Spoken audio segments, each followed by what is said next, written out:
Capítulo 23. De lo que le aconteció al famoso Don Quijote en Sierra Morena, que fue una de las más raras aventuras que en esta verdadera historia se cuentan. Viéndose tan malparado Don Quijote, dijo a su escudero: Siempre, Sancho, lo he oído decir, que el hacer bien a villanos es echar agua en la mar. Si yo hubiera creído lo que me dijiste, yo hubiera excusado esta pesadumbre.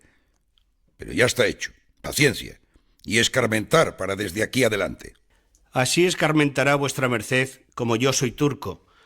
Pero pues dice que si me hubiera creído, si hubiera excusado este daño, créame ahora y excusará otro mayor, porque le hago saber que con la Santa Hermandad no hay usar de caballerías, que no se le da a ella, por cuantos caballeros andantes hay, 2 maravedís. Y sepa que ya me parece que sus saetas me zumban por los oídos.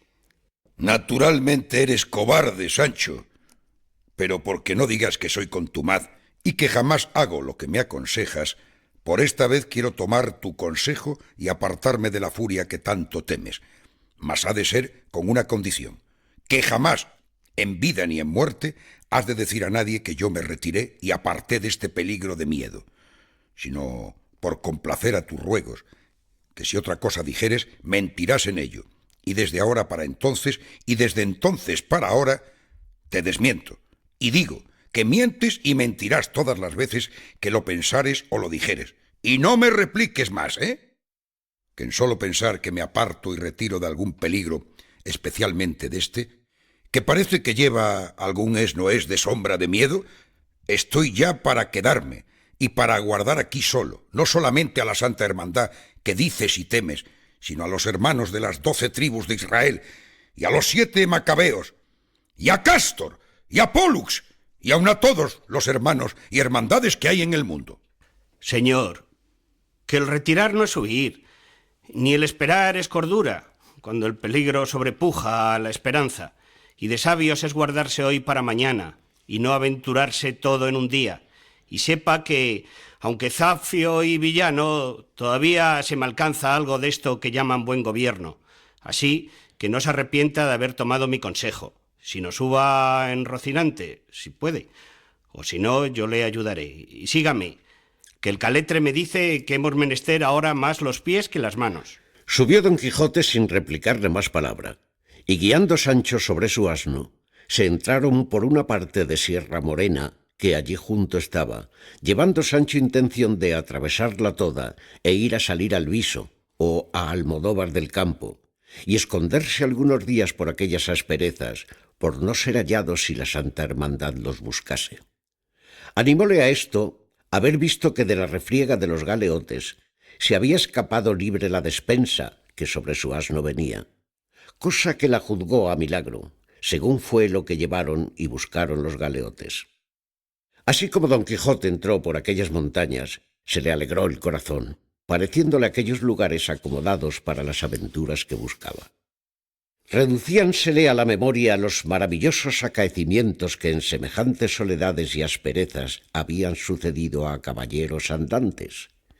Iba pensando en estas cosas, tan embebecido y transportado en ellas, que de ninguna otra se acordaba. Ni Sancho llevaba otro cuidado, después que le pareció que caminaba por parte segura, sino de satisfacer su estómago con los relieves que del despojo clerical habían quedado. Y así iba tras su amo sentado a la mujeriega sobre su jumento, sacando de un costal y embaulando en su panza, y no se le diera por hallar otra aventura, entre tanto que iba de aquella manera un ardite. En esto alzó los ojos y vio que su amo estaba parado, procurando con la punta del lanzón alzar no sé qué bulto que estaba caído en el suelo, por lo cual se dio prisa a llegar a ayudarle, si fuese menester. Y cuando llegó, fue a tiempo que alzaba con la punta del lanzón un cojín y una maleta asida a él, medio podridos, o podridos del todo, y deshechos. Mas pesaba tanto que fue necesario que Sancho se apease a tomarlos, y mandóle su amo que viese lo que en la maleta venía. Hízolo con mucha presteza Sancho, y aunque la maleta venía cerrada con una cadena y su candado, por lo roto y podrido de ella, vio lo que en ella había, que eran 4 camisas de delgada holanda y otras cosas de lienzo no menos curiosas que limpias. Y en un pañizuelo halló un buen montoncillo de escudos de oro, y así como los vio dijo: Bendito sea todo el cielo, que nos ha deparado una aventura que sea de provecho. Y buscando más, halló un librillo de memoria ricamente guarnecido.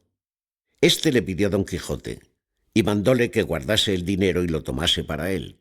Besóle las manos Sancho por la merced, y desvalijando a la valija de su lencería, la puso en el costal de la despensa. Todo lo cual, visto por Don Quijote, dijo: Paréceme, Sancho, y no es posible que sea otra cosa, que algún caminante descaminado debió de pasar por esta sierra y, salteándole malandrines, le debieron de matar y le trajeron a enterrar en esta tan escondida parte. No puede ser eso, porque si fueran ladrones no se dejaran aquí este dinero. ¿Verdad dices? Y así no adivino ni doy en lo que esto pueda ser. Mas espérate, veremos si en este librillo de memoria hay alguna cosa escrita por donde podamos rastrear y venir en conocimiento de lo que deseamos. Abrióle, y lo primero que halló en él escrito, como en borrador, aunque de muy buena letra, fue un soneto que, leyéndole alto, porque Sancho también lo oyese, vio que decía de esta manera: O le falta al amor conocimiento, o le sobra crueldad, o no es mi pena igual a la ocasión que me condena al género más duro de tormento. Pero si amor es Dios, es argumento que nada ignora, y es razón muy buena que un Dios no sea cruel, pues ¿quién ordena el terrible dolor que adoro y siento? Si digo que sois vos, Fili, no acierto, que tanto mal en tanto bien no cabe, ni me viene del cielo esta ruina. Presto habré de morir, que es lo más cierto, que al mal de quien la causa no se sabe, milagro es acertar la medicina. Por esa trova no se puede saber nada, si ya no es que por ese hilo que está ahí se saque el ovillo de todo. ¿Qué hilo está aquí? Paréceme que vuestra merced nombró ahí hilo. No dije sino Fili. Y este, sin duda, es el nombre de la dama de quien se queja el autor de este soneto, y a fe que debe ser razonable poeta, o yo sé poco del arte. Luego, ¿también se le entiende a vuestra merced de trovas? Y más de lo que tú piensas. Y veráslo cuando lleves una carta escrita en verso de arriba a abajo a mi señora Dulcinea del Toboso, porque quiero que sepas, Sancho, que todos, o los más caballeros andantes de la edad pasada, eran grandes trovadores y grandes músicos, que estas dos habilidades o gracias, por mejor decir, son anejas a los enamorados andantes. Verdad es que las coplas de los pasados caballeros tienen más de espíritu que de primor. Lea más vuestra merced, que ya hallará algo que nos satisfaga. Volvió la hoja Don Quijote y dijo: Esto es prosa y parece carta. ¿Carta misiva, señor? En el principio no parece sino de amores. Lea vuestra merced alto, que gusto mucho de estas cosas de amores. ¿Que me place? Y leyéndola alto, como Sancho se lo había rogado, vio que decía de esta manera: Tu falsa promesa y mi cierta desventura me llevan a parte donde antes volverán a tus oídos las nuevas de mi muerte que las razones de mis quejas. Desechásteme, oh ingrata, por quien tiene más, no por quien vale más que yo. Mas si la virtud fuera riqueza que se estimara, no envidiara yo dichas ajenas, ni llorara desdichas propias. Lo que levantó tu hermosura han derribado tus obras. Por ella entendí que eras ángel, y por ellas conozco que eres mujer. Quédate en paz, causadora de mi guerra, y haga el cielo que los engaños de tu esposo estén siempre encubiertos, porque tú no quedes arrepentida de lo que hiciste, y yo no tome venganza de lo que no deseo. Acabando de leer la carta, dijo Don Quijote: Menos por esta que por los versos se puede sacar más de que quien la escribió es algún desdeñado amante. Y hojeando casi todo el librillo, halló otros versos y cartas, que algunos pudo leer y otros no. Pero lo que todos contenían eran quejas, lamentos, desconfianzas, sabores y sinsabores, favores y desdenes, solemnizados los unos y llorados los otros.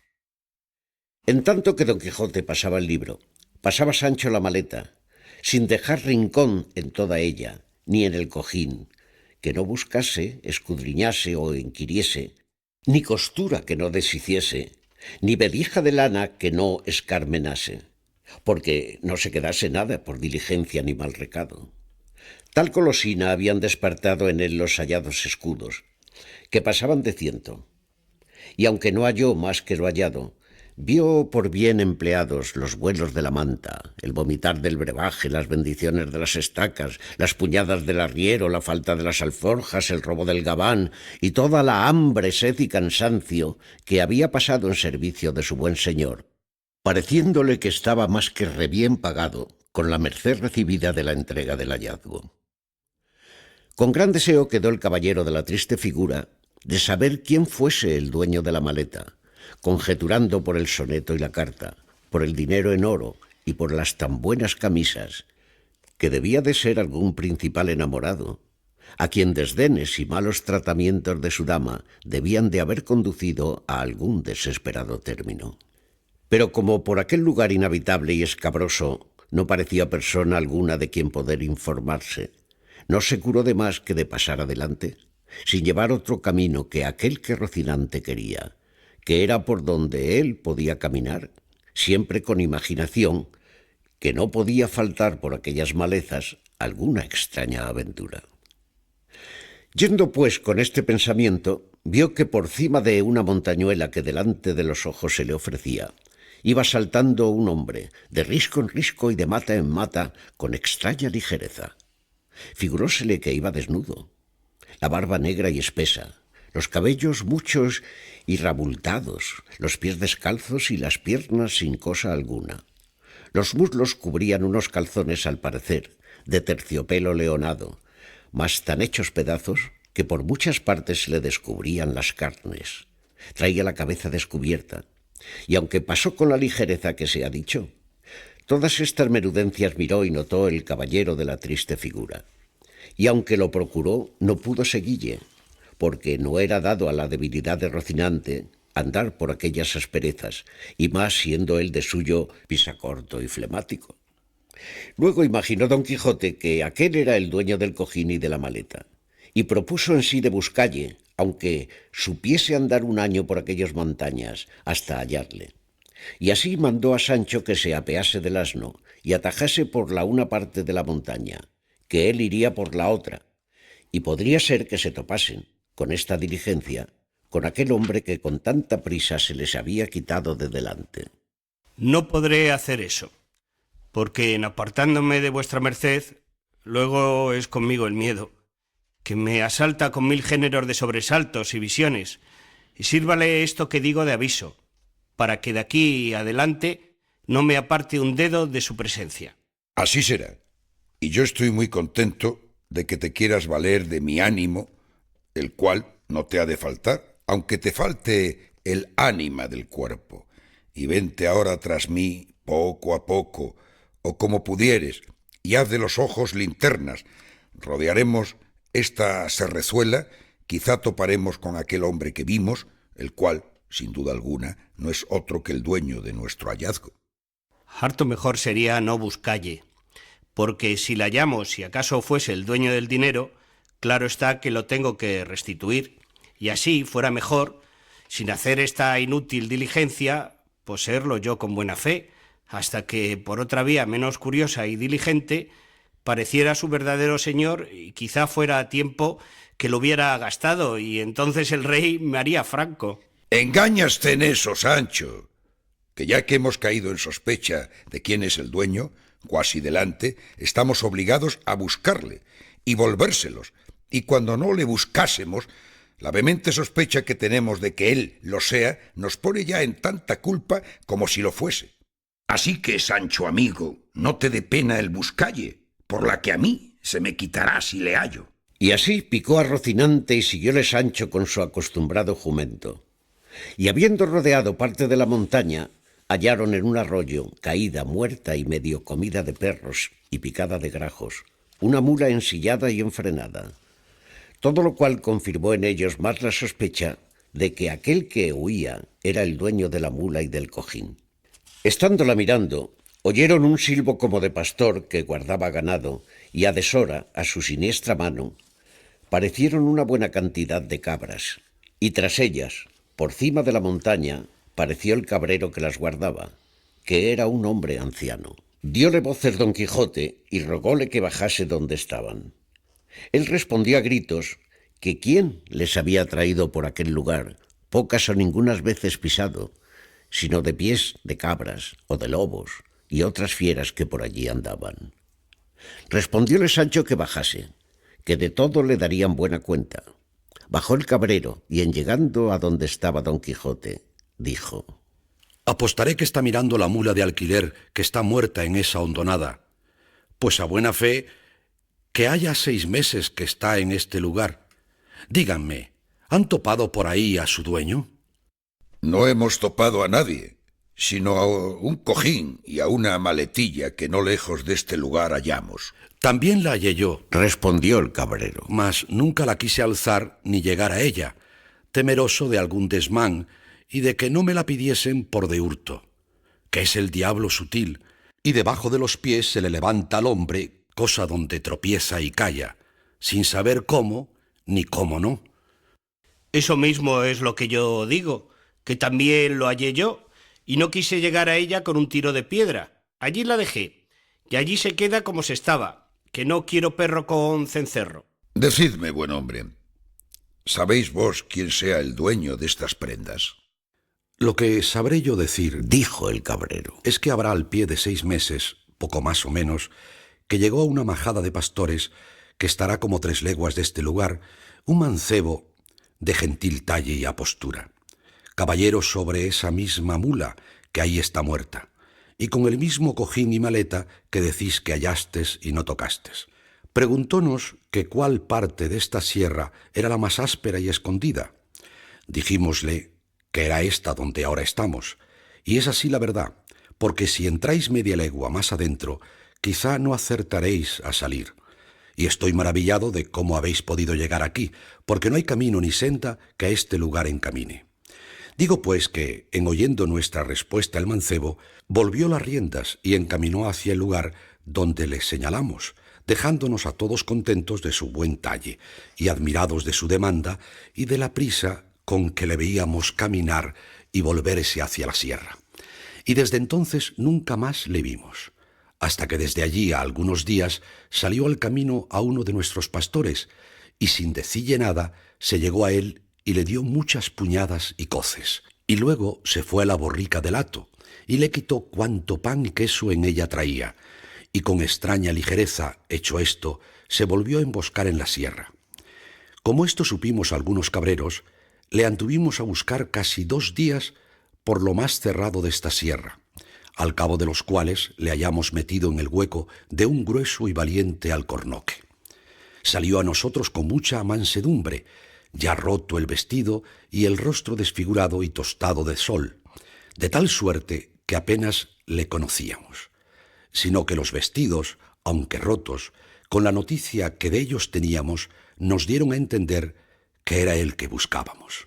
Saludónos cortésmente, y en pocas y muy buenas razones nos dijo que no nos maravillésemos de verle andar de aquella suerte, porque así le convenía para cumplir cierta penitencia que por sus muchos pecados le había sido impuesta. Rogámosle que nos dijese quién era, mas nunca lo pudimos acabar con él.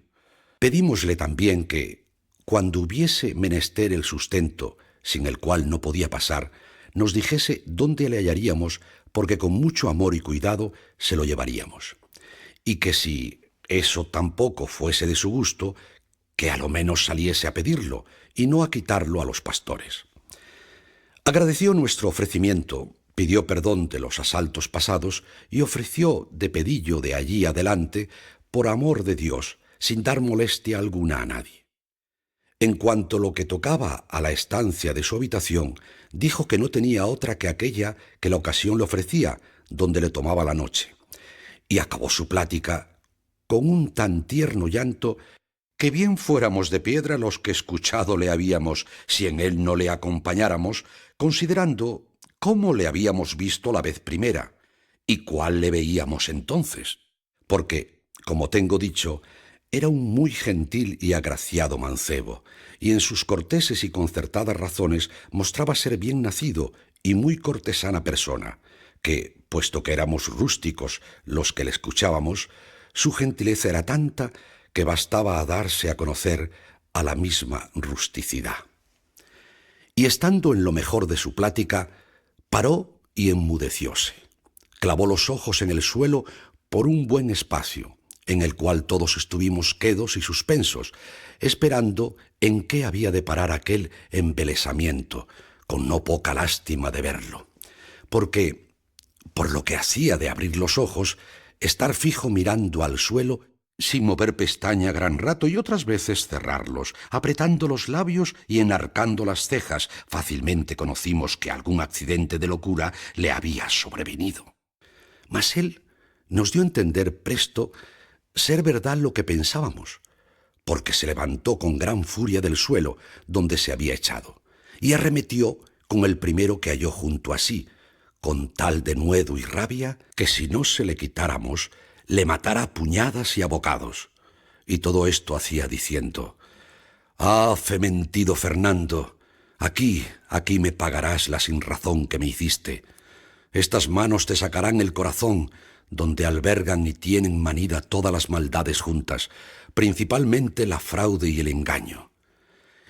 Y a estas añadí otras razones, que todas se encaminaban a decir mal de aquel Fernando y a tacharle de traidor y fementido. Quitámosele, pues, con no poca pesadumbre, y él, sin decir más palabra, se apartó de nosotros y se emboscó corriendo por entre estos jarales y malezas, de modo que nos imposibilitó el seguille. Por esto conjeturamos que la locura le venía a tiempos y que alguno que se llamaba Fernando le debía de haber hecho alguna mala obra, tan pesada cuanto lo mostraba el término a que le había conducido. Todo lo cual se ha confirmado después acá con las veces, que han sido muchas, que él ha salido al camino, unas a pedir a los pastores le den de lo que llevan para comer y otras a quitárselo por fuerza.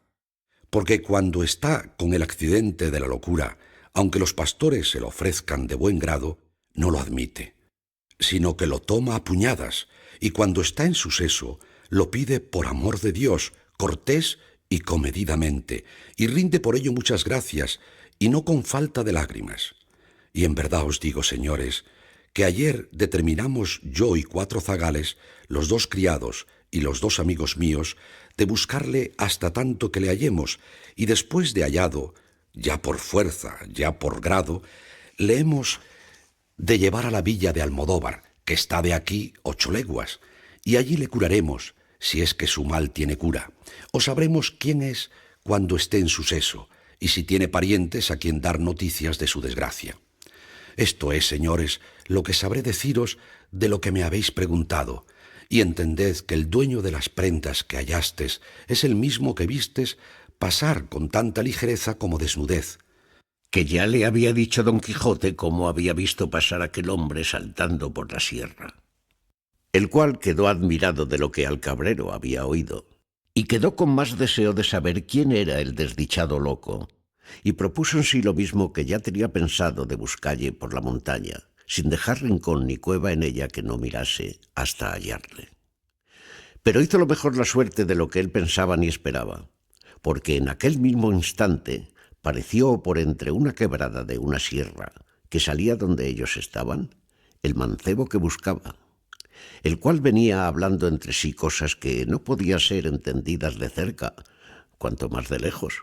Su traje era cual se ha pintado, solo que llegando cerca vio don Quijote que un coleto hecho pedazos que sobre sí traía era de ámbar, por donde acabó de entender que persona que tales hábitos traía no debía de ser de ínfima calidad.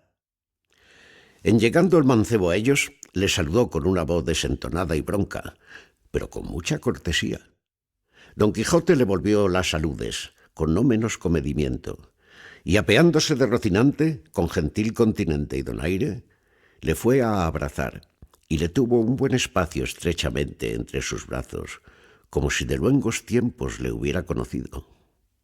El otro, a quien podemos llamar el roto de la mala figura, como a Don Quijote el de la triste, después de haberse dejado abrazar, le apartó un poco de sí, y puestas sus manos en los hombros de Don Quijote, le estuvo mirando como que quería ver si le conocía.